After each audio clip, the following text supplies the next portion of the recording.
Sorry students, the mobile gets stopped immediately. I don't know what caused it. Let us continue about the hepatic portal vein. That's what we learn about that.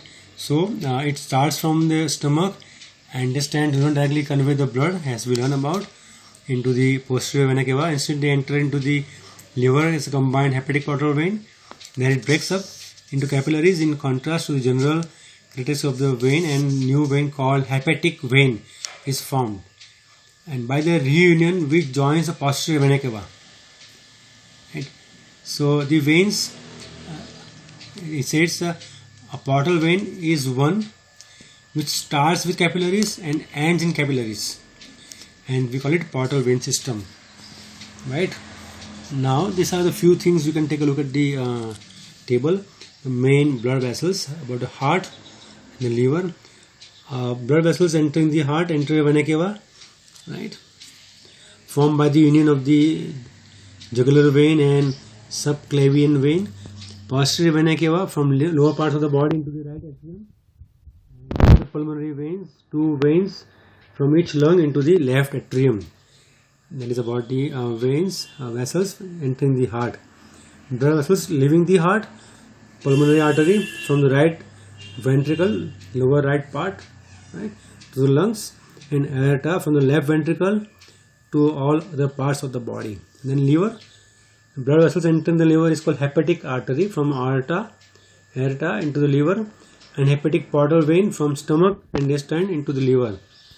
Then blood vessels leaving the liver, hepatic vein from the liver into posterior vena cava and kidney. This is renal artery. Blood vessels entering the kidney and blood vessels leaving the kidney is called renal vein. This is a few basic thing about the blood vessels. Now let us look at these pulse, which you know very well. I will not go into detail of the pulse, but I will definitely talk about the tissue fluid and lymph. As the blood flows in the capillaries of the tissues, the plasma and the leukocytes leak through the walls. This fluid bathes the cells and is called tissue fluid. So when the blood is flowing in the capillaries, the plasma and leukocyte leak out of the walls of the capillaries. We learn about what is plasma. We have seen about that plasma in the earlier pages. So this plasma and WBC leaks out of the capillary walls, and this fluid is called a tissue fluid or the intercellular or extracellular fluid. It is from this fluid that the cells absorb oxygen and other required substances, and in return give out carbon dioxide and other waste back into it.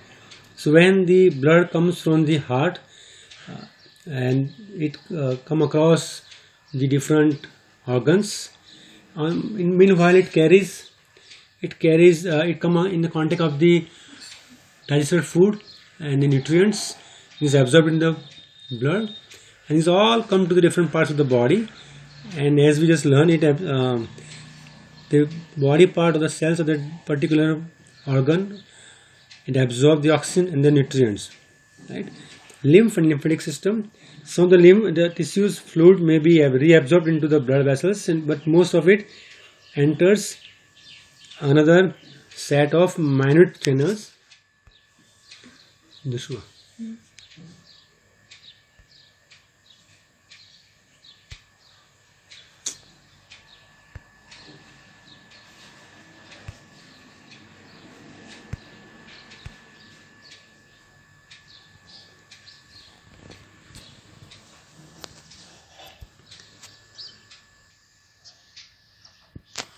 Lymph and lymphatic system. Some of the tissue fluid may be reabsorbed into the blood vessels, but most of it enters another set of minute channels and them lymph vessels.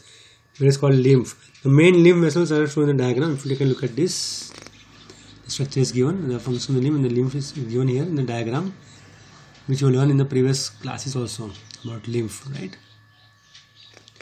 The main lymph also in the diagram. Lymph flows in the vessel due to the contraction of the surrounding muscles.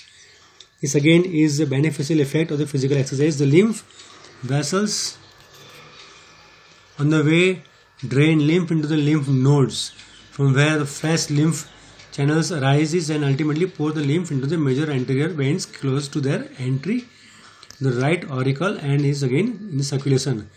So lymph is made up of cellular part, we call only leukocytes, in which no blood platelets are there, and non-cellular part, water and protein, fats, carbohydrates, enzymes, etc.